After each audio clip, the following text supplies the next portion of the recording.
Hello, my name is Mother Leah Colville. Thank you for coming to St. Luke's Episcopal Church, Digital Church. Our sermon today is based on Psalm 4. Answer me when I call, O God, defender of my cause. You set me free when I am hard pressed. Have mercy on me and hear my prayer. You mortals, how long will you dishonor my glory? How long will you worship dumb idols and run after false gods? Know that the Lord does wonders for the faithful. When I call upon the Lord, he will hear me.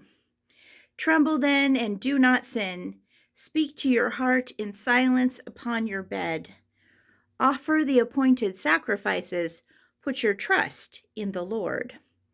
Many are saying, "Oh, that we might see better times." Lift up the light of your countenance upon us, O Lord.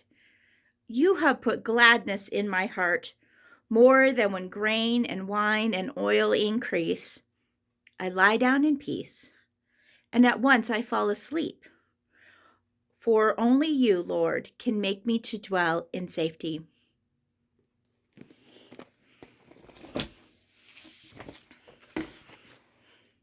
There's a man by the name of Captain William Swenson, who was recently awarded the Congressional Medal of Honor for his actions on September 8, 2009.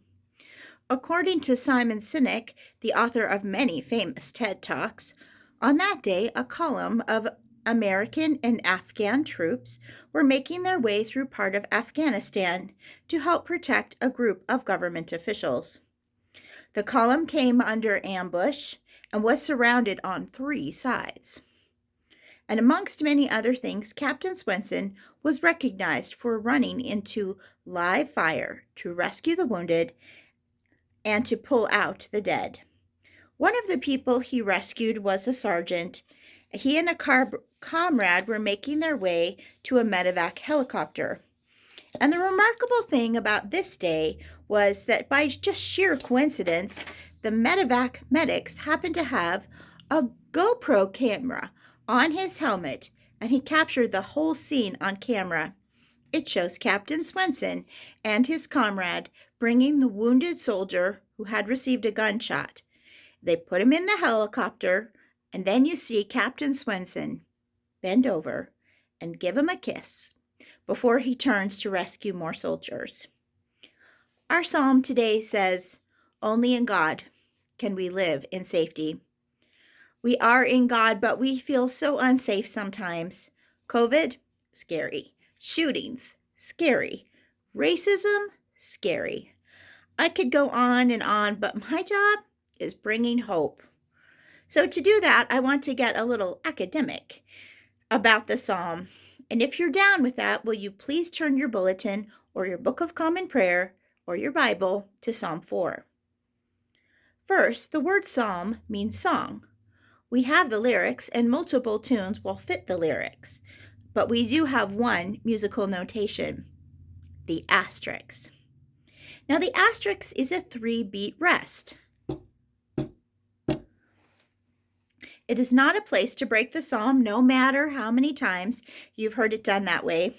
Psalms can be said or sung in unison, but most psalms are written in couplets, and that means that one voice says, as in verse 2, "How long, you people, shall my honor suffer shame?"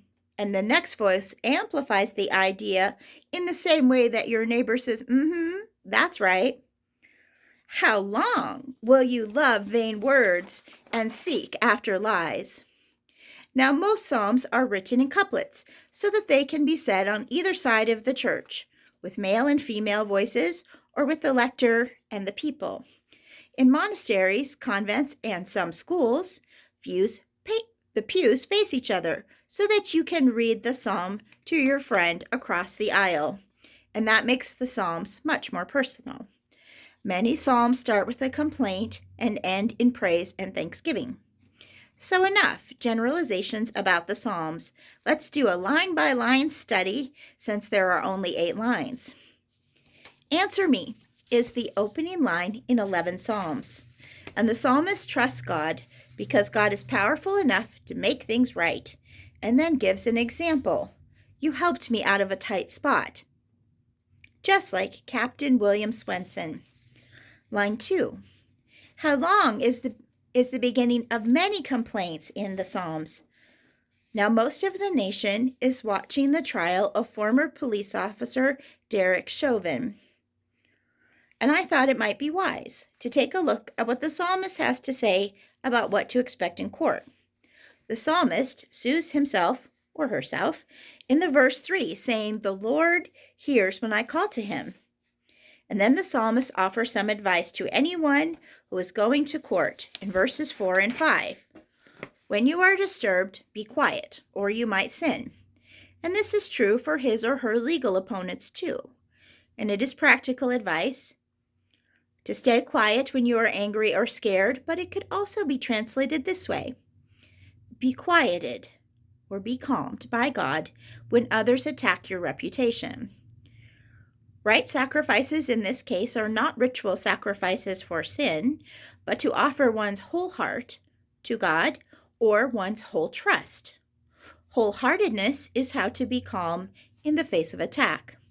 And this kind of trust or refuge is in 18 Psalms, so it must be important. Verses 6 and 7 offer a contrast of desired outcomes. Now, many Psalms ask God for prosperity, usually an increase in bread and wine. But this psalmist says the settlement that he or she desires in court is for God's face to shine upon him or her. Identity in God is secure no matter what the court says. Only in God can the psalmist dwell in safety, and that assurance leads to good sleep and peace even when the world is legitimately filled with danger. What can we do when our identity is secure in God, when we feel safe, when we rest in peace? We can live with unarmored hearts. Now, this phrase is the work of sociologist Dr. Brené Brown, who wrote Dare to Lead, Brave Work, Tough Conversations, and Whole Hearts. Few organizations or people choose the leadership model that Brown profiles in Daring Leadership. This style of leadership is defined by characteristics, 16 characteristics. And I want you to listen and see if one of them calls you to do something or do something differently. You don't have to get everything. The right one will come to you. It is your kiss on the face. It is your ride home. Are you ready? Modeling and encouraging healthy striving, empathy, and self-compassion instead of driven perfectionism and fear. Practicing gratitude and celebrating milestones and victories instead of working from scarcity and squandering opportunities for joy and recognition. There is enough yay for everyone. Number 3, setting boundaries and finding real comfort instead of numbing your feelings. When we numb frustration or disappointment, we also numb our joy. Number 4, practicing integration. Strong back, soft front, wild heart. Instead of propagating the false dichotomy of victim or Viking, crush or be crushed. Number 5, being a learner and getting it right instead of being a knower and being right. This one is hard for me and for lots of clergy, and maybe you know that already. Number 6, modeling clarity, kindness, and hope instead of hiding behind cynicism. Number 7, making contributions and taking risks instead of using criticism as self-protection. Number 8, using power with, power to, and power within instead of power over or authority over others. Number 9, knowing our value instead of hustling for our worth. Church volunteers, they work so hard. Would it surprise you if I told you that there is nothing you can do to make God love you more. Number 10, cultivating commitment and shared purpose instead of leading for compliance and control. It's slower. It's a lot slower, but it's better.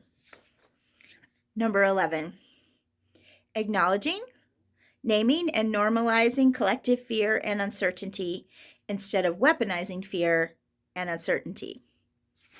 Number 12, modeling and supporting rest, play, and recovery instead of rewarding exhaustion as a status symbol and attaching productivity to self-worth.